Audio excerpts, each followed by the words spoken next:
Gaming is in an interesting place right now. Not only are games changing, developers merging through massive buyouts, and a far wider range of tastes being catered to than ever before, but we're also in the middle of a revolution of how we consume games, both in terms of how we play them and how we buy them.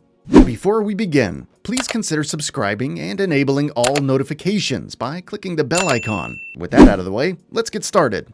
The days of driving to a brick-and-mortar store to buy a brand new game on a certain day for a certain price and taking that physical version of the game home to your console in order to play it aren't totally on their way out yet, but they're certainly getting their comeuppance with several other ways to do it that not only cut costs for everyone involved, but are also demonstrably more convenient for everyone. It's true, we've been downloading games for many years now, especially in the PC space, and now we're getting more and more comfortable with the idea of streaming them without ever downloading a single megabyte of information onto our local hardware. This, of course, is logically moving us into a new frontier of never really owning games at all, but simply subscribing to services that supply access to those games for as long as we want. The Netflix model is being applied to video games in a couple of different capacities across a few different platforms, and most of these experiments have ended up being a success to one degree or another. But perhaps none of them have seen quite as much instant success and follow-through with their customer base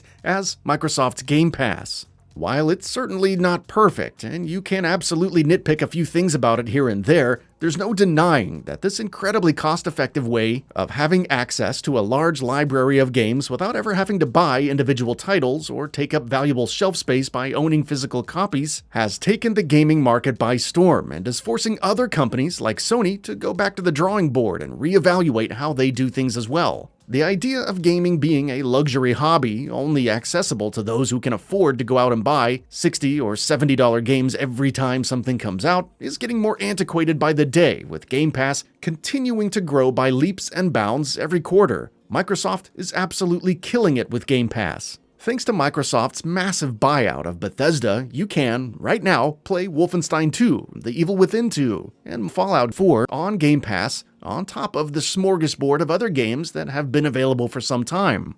But on top of that, we're also going to see a lot of this and next year's most anticipated games available on day one, like The Ascent, Back 4 Blood, Halo Infinite, and Psychonauts 2, just to name a few. With Game Pass costing less than half the price of most of its games' launch prices, it's a no-brainer if you're interested in playing new modern releases without putting the strain on your wallet that buying them on day one can entail. And with Microsoft's closest competitor not really having an apples-to-apples equivalent at the moment, it gives Microsoft a certain amount of freedom to run rampant through the marketplace, while Sony and Nintendo scramble to incorporate how it will affect them into their strategies going forward. That's not to say Game Pass is going completely unchallenged, or that it doesn't have drawbacks of its own, though. It is true that PlayStation does have two different services that provide a meaningful challenge to Game Pass in multiple ways. For starters, PlayStation Plus is likely far more profitable for Sony than Game Pass is for Microsoft, given that they are only paying the publishers of its games for a month of availability while also having nearly 50 million individual subscribers, which is about double the amount of Game Pass subscribers. People who have had PS Plus for a few years now also have far more games in their library than Game Pass subscribers do, assuming they've claimed all of the games that have been made available. So PS Plus has an edge over Game Pass in terms of value and longevity if viewed through that lens. It's also true that PlayStation Now is more or less structured the same way as Game Pass and could easily be leveraged in a far more competitive way if Sony were to lower the price on it and put more resources into smoothing over the streaming portion of it. All of that said, neither Nintendo or Steam seem very interested in competing directly with Game Pass on that front, so for now, it really just does come down between Sony and Microsoft, which is good news for Microsoft, as they clearly have the wind at their back on this issue. That aside, by many accounts, it's hard to draw a discernible line from Microsoft's Game Pass as it currently exists to a clear profit for Microsoft. The amount of money that goes into acquiring the rights for these games, especially when combined with the amount of money it costs to acquire massive companies like Bethesda, is clearly more than the amount of money that Game Pass is currently bringing in. That said, with Microsoft being one of the world's largest companies to begin with, that has so many moving parts with their own cost-benefit relationships to one another, it's hard to say if being profitable in and of itself is even important at all for Game Pass, especially at this early stage in its life. If there's any company in gaming that understands the importance of initial investment, delayed gratification, and the cost of customer acquisition, it's Microsoft. They didn't get to be one of the world's most successful companies of all time by resting on their laurels.